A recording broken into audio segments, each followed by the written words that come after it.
조선 궁중비사. 조선 최대 권력 스캔들인 부총리 유희서 살인사건.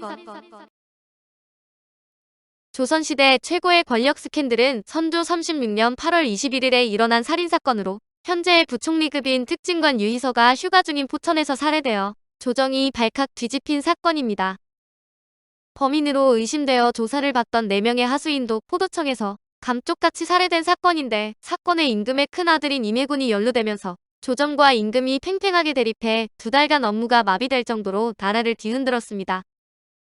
이 사건을 수사하던 포도대장 변양걸은 기양까고 오히려 피해자의 아들이 범인으로 지목되어 유배를 가는데, 명제상 이덕형에 의해 진상이 밝혀지지만 임금의 아들을 탄핵한 대신들은 줄줄이 파직을 당합니다.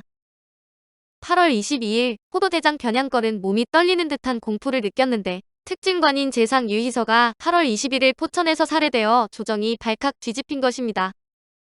선조는 유희서가 도적들에게 살해되었다는 말을 듣고 하루 동안 경연을 열지 않은 것은 물론 정사까지 보지 않았는데, 유희서는 전 영의정 유전의 아들로 당당한 명문세가로 이름이 높은 문화 유씨의 후손입니다.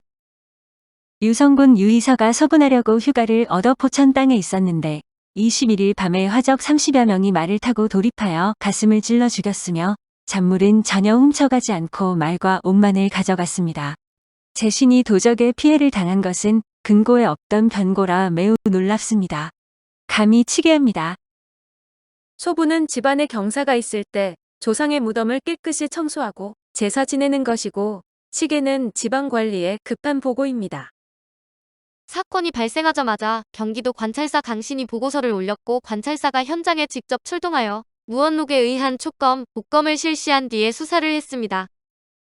형조에서도 살인사건을 관장하는 형조참의가 율관을 비롯하여 검시관, 의생 등 수행원 여럿을 거느리고 포천으로 달려갔고, 포도대장 변양걸도 노련한 수사관인 종사관과 포도부장을 현장에 파견했습니다.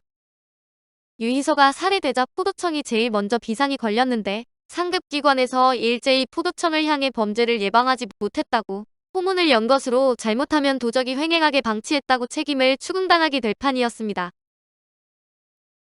용의자로 지목된 임혜군. 승정원에서는 한양 장안의 순찰을 강화하여 치안을 확보하라는 영을 포도청에 내렸는데, 포천에 조사를 하러 갔던 종사관과 포도부장이 돌아와 보고를 했습니다.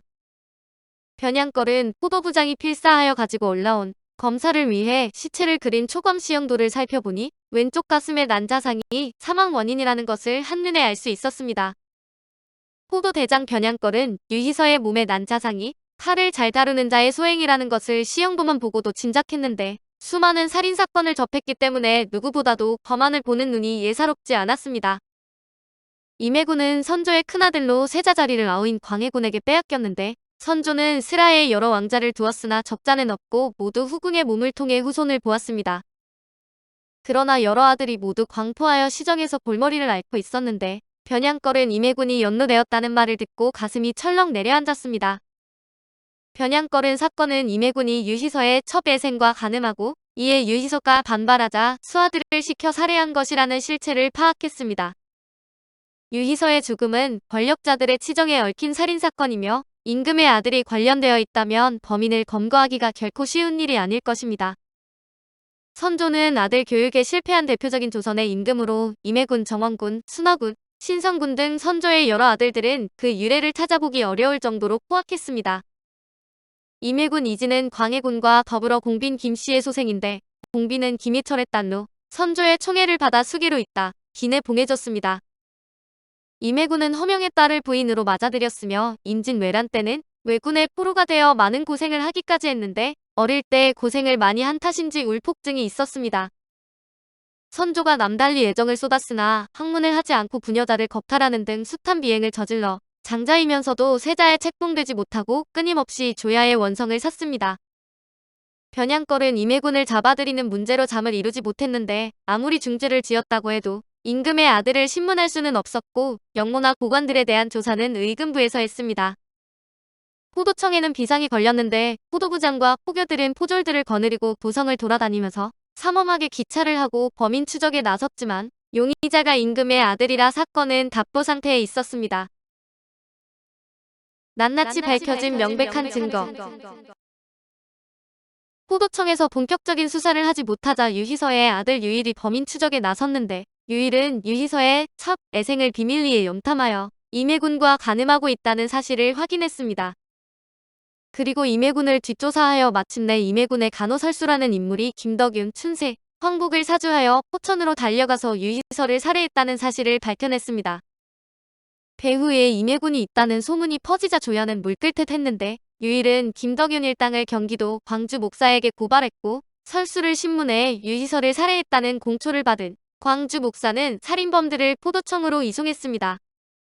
변양걸은 살인범들이 포도청으로 끌려오자 바짝 긴장했는데 그는 형조의 유희서를 죽인 범인들을 검거했다는 사실을 보고하고 죄인들 신문에 나섰습니다. 변양걸은 종사관들과 포도부장들이 지켜보는 가운데 설수를 신문했는데 살인사건 피해자인 유희서의 아들 유일도 범인들을 취조하는 광경을 지켜보고 있었습니다. 설수는 포도청의 삼엄한 위세에 눌린 탓인지 곤장을 때리면서 하는 신문인 형추도 가하지 않았는데 낱낱이 자복을 했습니다. 설수는 포도대장 변양걸의 위세에 눌려 임혜군과 애생이 간음하였으며 이 사실을 안 유희서가 임혜군에게 항의하자 임혜군이 간호 30명을 보내 살해한 것이라고 했습니다. 춘세와 황복도 유희서를 습격한 사실을 순순히 인정했는데 변양걸은 사건의 진상을 애생이 알 것이라고 판단하여 애생을 잡아오라는 영을 내렸습니다. 이어서 설수의 공초에서 나온 죄인 박삼석을 신문했는데 박삼석은 시정의 월자패로 임혜군의 간호는 아니었습니다. 포도대장 변양걸은 박삼석의 입에서도 임혜군의 이름이 나오자 경악했는데 더 이상 사건을 확대시키지 않기 위해 신문을 중단하고 의정부에 보고를 했습니다. 유희서를 살해한 배후가 임혜군이라는 공초가 나오자 의정부도 바짝 긴장했는데 조정과 장안에 임혜군이 교사를 했다는 사실이 순식간에 파다하게 퍼졌고 조야는 물끓듯 했습니다. 사원부와 사간원에서 먼저 상소가 올라왔고 이어 홍문관에서 상소가 올라오고 유림에서도 상소가 올라와 임혜군의 죄를 물으라는 상소가 빗발쳤지만 선두는 알았다는 비단만 내릴 뿐이었습니다. 이런 경우 임금은 왕자인 임혜군을 잡아들여 국문을 하라는 영을 내려야 하지만 선조는 미동도 하지 않았는데 며칠 동안 쉬지 않고 상소가 올라오자 마침내 포도청에 임혜군을 샅샅이 조사하라는 영을 내렸습니다. 그러나 조사를 해도 왕자를 형틀에 묶을 수는 없어 임혜군은 포도청으로 끌려오지도 않았고 조사를 받지도 않은 대신 간호들이 끌려와 포도청에서 조사를 받았는데 한결같이 사건의 배후가 임혜군이라고 자복했습니다. 의문의 죽음을 당한 증인. 임혜군은 포도청에 서찰을 보내 유일이 자신을 무고하고 있다고 반박했는데 그때 포도청에 하옥되어 있던 유희서의 살해범인 춘세와 황복이 차례로 살해되었습니다. 감옥에 갇힌 죄수들이 어떻게 살해되었는지는 기록에 남아있지 않지만 한양의 치안을 책임지고 있는 포도청을 가볍게 볼 수 있는 자는 왕자들밖에 없어 변양걸은 사건이 갈수록 복잡해지고 있음을 깨달았습니다. 선조실록 167권 선조 36년 10월 1일 개미 세 번째 기사 1603년명 만력 31년 형조가 전옥서의 당직 권한을 추구할 것을 건의하다. 형조가 아뢰기를 광주에 가둔 적인 설수가 유성군 유희서를 살해한 적도인 듯합니다. 그가 끌어댄 김덕윤의 종로 춘세의 공초에는 단서가 이미 나왔는데 국문을 받기도 전에 그만 죽고 말았습니다. 그리고 본조에 갇혀있던 적인 황복도 저번 설수의 공초에 나왔는데 이 적도 역시 그 무리였기 때문에 천천히 힐문하려고 단지 한 차례만 형문하고 가두었으나 전옥서가 또 죽었다고 신보해 왔습니다. 설수가 끌어단 적이 연일 국문하기도 전에 죽고 있는데 이는 옥졸이 적도와 내통하여 입을 막으려고 한 것이 분명하니 몹시 통분합니다.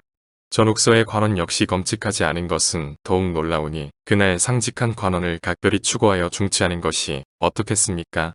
하니 윤호한다고 전교하였다. 유희서 살인사건을 교사한 범인이 임혜군이라고 증언한 증인들이 차례로 살해된 것이며 이뿐 아니라 다른 범인들도 차례로 살해되었다는 것으로 사원부는 포도청과 전옥서의 관리들을 처벌할 것을 요구했습니다. 변양걸은 증인들이 살해되자 큰 충격을 받았는데 살인을 교사한 범인이 아무리 대범해도 포도청에 갇혀있는 살인자의 입을 막기 위해 그들을 죽인 것은 전례가 없는 일이었기 때문이었습니다. 선조는 사원부의 청에 따라 포도청 종사관을 파직하라는 영을 내렸는데 변양걸을 곧바로 파직하지 않은 것은 수사가 진행 중이었기 때문이었습니다.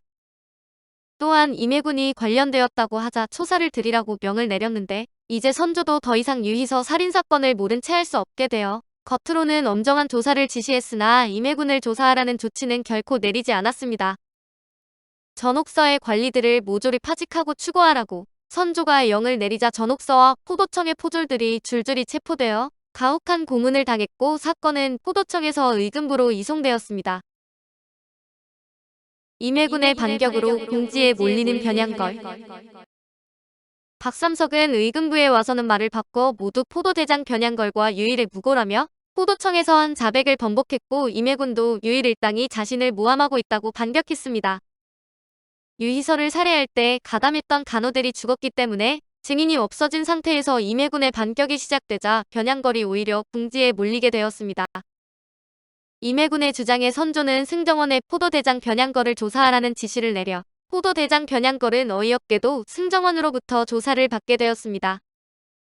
승정원은 변양걸에게 몇 마디 질문도 하지 않고 임해군의 무죄 쪽으로 가닥을 잡아갔고 변양걸은 승정원으로부터 유일의 사주를 받고 임해군을 범인으로 몰고 가고 있다는 비난을 받아야 했습니다.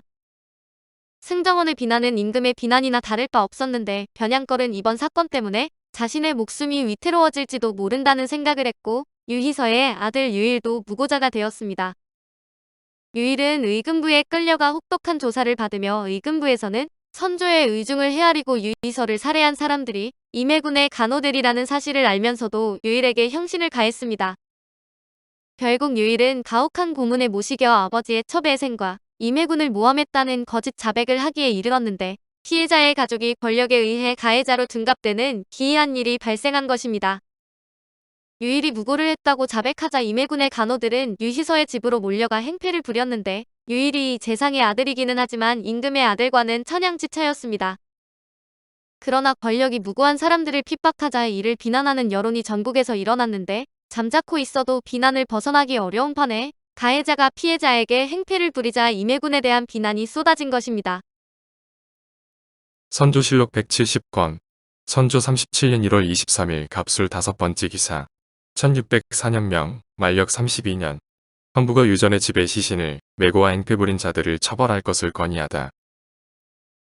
헌부가 내기하기를 조란영이 정유전의 아내 김씨가 본부에 정장하기를 아들 유희서가 살해된 뒤로 이제 한 해가 지났으나 유사의 관원이 법을 집행하지 못하여 죄인을 일찍 잡지 못하게 만들었으므로 밤낮으로 원통하여 울고 있는데 이달 13일에 임해군 방해 종이라고 칭하는 자 30여 명과 여인 3명이 도둑 김덕윤의 시신을 메고 집안으로 돌입하여 죽은 아들의 괴안에 버려두고 말하기를 유희서의 어미 아내 자녀들은 이 시신을 함께 먹으라 고함으로 여자들이 황급하여 어쩔 줄 몰라 하며 며느리 손녀와 함께 호곡하면서 밖으로 나왔다. 그러자 여자인 나의 머리채를 잡아 끌고 밀고 차고 때리고 욕하였으며 며느리 등도 때릴 즈음에 마침 이웃 사람들이 구제해 주어 다행히 다치고 죽는 것을 면하였다. 또 14일 밤에 궁시와 환도를 가진 자 40여 명이 포위하여 시신을 빼앗고는 감이 나오는 자가 있으면 반드시 죽일 것이라고 말하며 갖가지로 공갈함으로 더욱 마음이 아팠다. 위에서 국노라고 칭한 정달마, 정업버려 등은 우선 잡아다가 엄히 추문하여 법에 따라 치죄하고 전후에 데리고 온 세력에 의지하여 난을 일으킨 자들도 모두 낱낱이 궁추한 다음 죄를 주어 나라의 기강을 중하게 하고 지극히 분통한 것을 풀어달라 하였습니다. 유희서의 죽음은 지극히 흉참하거니와 이른바 김덕윤이란 자는 이미 도둑의 우두머리인 설수의 공초에서 나왔으나 미처 실정을 풀기 전에 옥중에서 질에 죽었으니 이것은 참으로 육아의 처지로 볼 때 지극히 분통한 일이라 하겠는데 어찌 이 시신을 가지고 도리어 육아를 욕보일 수가 있겠습니까? 더구나 유전은 이미 작고하였더라도 한문구 대신의 집이고 김씨는 존귀한 명부인데 한낮에 서울 안에서 시신을 메어다가 집안에 던지고 머리를 잡아 끌며 명부를 때리고 욕하였으니 이것은 참으로 근고에 없던 병고입니다.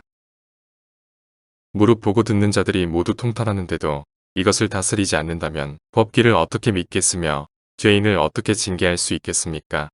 유사를 시켜 죄를 범한 사람들을 낱낱이 잡아서 안익하여 법에 따라 죄를 정하소서 하니 아랜대로 하라고 답하였다.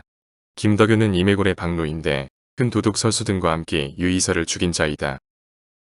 유희서의 모친이자 전 영의정 유전의 부인 김씨가 올린 비통한 정장인데 이를 선조에게 올리자 조정은 다시 발칵 뒤집혔고 선조는 참담하지 않을 수 없었습니다. 사원부가 임해군의 간호들을 잡아들일 것을 청했으나 선조는 비답을 내리지 않았고 선조가 지시를 내리지 않자 조정은 의론이 분분했습니다. 이덕형, 이항복 등은 임해군의 간호들이 도를 넘었다고 맹렬하게 비난했으나 누구도 선조 앞에 나가서는 임해군을 비난하지 못했습니다. 그러나 사건은 여기서 끝나지 않았는데 피해자 가족이자 부친을 잃은 유일에게 임해군을 모함했다는 죄목으로 느닷없이 사형이 선고된 것입니다. 유배가는 포도대장 변양걸과 이덕형의 직언. 선조는 임금이 명령을 적어 승지에게 전하는 문서인 비만기에서 전례 없이 포도청의 조사가 잘못되었다고 말하면서 조목조목 비판을 했습니다. 변양걸은 승정원을 통해 결백을 주장했는데 포도대장이 왕자를 모함했다는 누명을 쓰게 되었으니 억울하기 그지없었는데 선조는 6일 동안 묵묵부답하다 변양걸을 국문한 뒤에 형벌을 내리라는 어명을 내립니다. 의금부는 포도대장 변양걸을 잡아다가 국문하기 시작했는데 변양걸은 임금의 아들을 조사하다 파직당하고 의금부에서 조사를 받게 된 것입니다. 전 영의정 유전의 부인 김씨는 아들이 죽은 것도 억울한데 손자까지 사형을 당할 처지에 이르자 직접 승정원까지 찾아가 손자의 억울함을 호소하는 정장을 다시 올렸습니다. 선조는 유일에게 사형을 선고했으나 죽음은 면해주라는 영을 내리는데 유일에게 사약을 내리라는 영을 철회하고 포도대장 변양걸에게는 본장 90대를 친 뒤 유배를 보내라는 영을 내린 것입니다. 원통한 일이다. 임해군이 아무리 왕자이기로서니 어찌 살인을 한 죄인을 방면하고 피해자의 손자를 유배 보낸다는 말인가? 포도청은 권력형 사건에 휘말려 초상집이 되었고 포도청 종사관들과 포도부장들도 가혹한 추고를 당한 뒤에 줄줄이 파직을 당해 유희서 살인사건은 일단 마무리되는 듯 했습니다. 그 후 약 한 달이 지난 3월 27일 선조가 가뭄 때문에 구원을 청하자 영의정 이덕형은 유희서가 외종 형제라 수사를 할 때는 직언하지 않았다가 선조가 구원을 하자 기다렸다는 듯 사건의 진상을 조목조목 아뢰었습니다. 신은 죽을 각오로 아뢰옵니다. 대신은 영합하느라 감히 말하지 못하고 대가는 논박해야 할 책임이 있는데도 구차하게 용납하면서 감히 진실을 아뢰지 못했습니다. 선조는 부들부들 떨기만 할 뿐 이덕형에게 호통을 치지 못했고 잠시 후 선조는 구원을 파하고 황왕이 친전으로 돌아갔습니다. 그러나 사건은 그것으로 마무리되지 않았는데 조야의 신임을 받던 이덕형이 대신들과 대간들을 싸잡아 비난했기 때문에 대간들에게 불똥이 튀었습니다. 이덕형의 구원이 나오자 먼저 대간으로서 입을 다문 죄가 있다며 대사관 허성 사간, 홍식이 자신들을 파척해달라고 청했고 사원부와 사간원의 대간들도 일제히 자신들을 채차해달라고 청했습니다. 선조는 대노하여 이덕형을 맹렬하게 질책했고 자신처럼 무능한 사람이 왕의 자리에 있기 때문에 대신이 변양걸을 두둔한다고 몰아세웠는데 이덕형은 경악하여 사죄하고 사직서를 올렸습니다. 조선시대 최대의 권력형 스캔들이었던 유희서 살인사건은 교사를 한 임해군은 아무 벌도 받지 않은 채 피해자인 유일이 귀양을 가고 최고수사관인 변양걸이 파직당함으로써 일단 막을 내렸습니다. 변양걸은 귀양을 갔으나 몇 년 후에 다시 복귀되어 수원 유수 등을 지냈고 영의정 이덕형은 이 일로 사직하고 선조는 이항복을 영의정에 임명했다가 계속 사직을 청하자 윤승훈을 영의정에 임명했습니다. 선조는 아들 임해군을 용서하고 엉뚱한 사람들을 귀양 보냈으나 임해군에겐 하늘이 벌을 내리는데 광해군이 즉위하자 영모에 연루되어 귀양을 갔다가 사약을 받고 죽은 것입니다. 오늘 조선 공중비사는 조선 최대 권력 스캔들인 부총리 유희서 살인사건이었습니다.